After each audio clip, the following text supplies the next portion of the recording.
Welcome everyone to our offboarding playbook, and this play is a good one because it's going to get you into that coaching mindset as a manager. So let's review a little bit. Previous to this play, what we've done is we've set up a solicited real-time feedback system, and we've got your problem employee to solicit that feedback as frequently as possible, okay?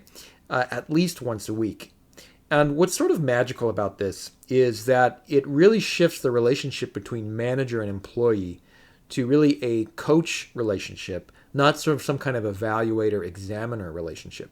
And the reason is pretty obvious, right? Because if they're soliciting feedback, let's say our employee is Bob. So Bob's soliciting feedback from all over the organization.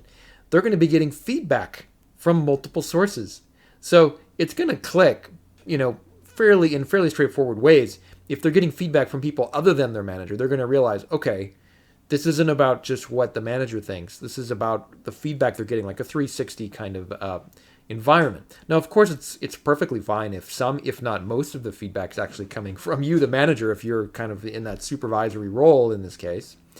But you really want the diversity. So remember to strive for that diversity because that's going to unlock that coaching relationship.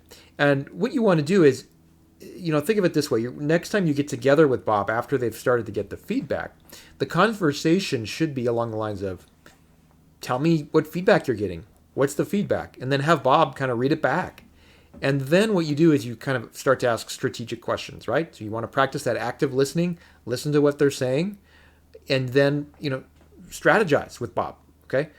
Ask Bob some questions. Bob, what do you think we could do about that feedback? What do you think is something that's right in front of you that you could do? Get them talking, get them in that problem-solving mindset.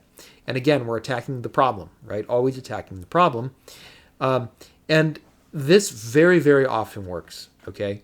Because again, what we're going to see through this whole offboarding playbook is there's opportunities to take that exit ramp, to short circuit. I've worked with individuals where I've started this sort of process and kept asking them, and a lot of people have just realized, I just don't think I can get there. This is maybe not for me. And, they frankly just leave on their own. So that is an outcome that can entirely happen here because they start getting the feedback and the self-realization starts kicking in. Other people, it won't sink in very well. And that's where we have future plays coming up for you. But always what you're trying to do is get the self-awareness. Ask questions, strategize with them, help them come up with problem-solving strategies to address the feedback, and then see that feedback loop being closed when they get feedback the next time. Okay? And, this coaching thing, it's real, okay? You really have to think about it. Think about the metaphor I'm going to leave you with is a great manager.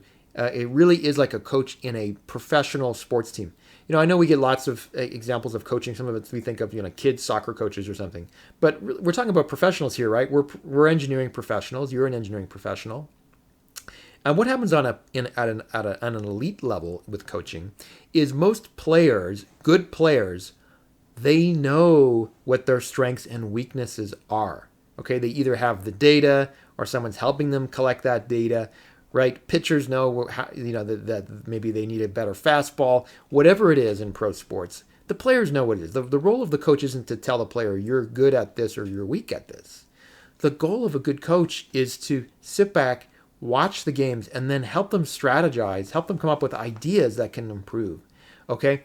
A coach at a professional sports team, of course, is not saying, Jim, you're a 3 out of 10 in that game because you missed, all your field goals. The player knows that, okay? So that's the thing. We tend to not be that sophisticated in engineering management. We need to be that sophisticated. Get your employees to self-realize, and then you can shift into that coaching mindset. That's your goal for this play.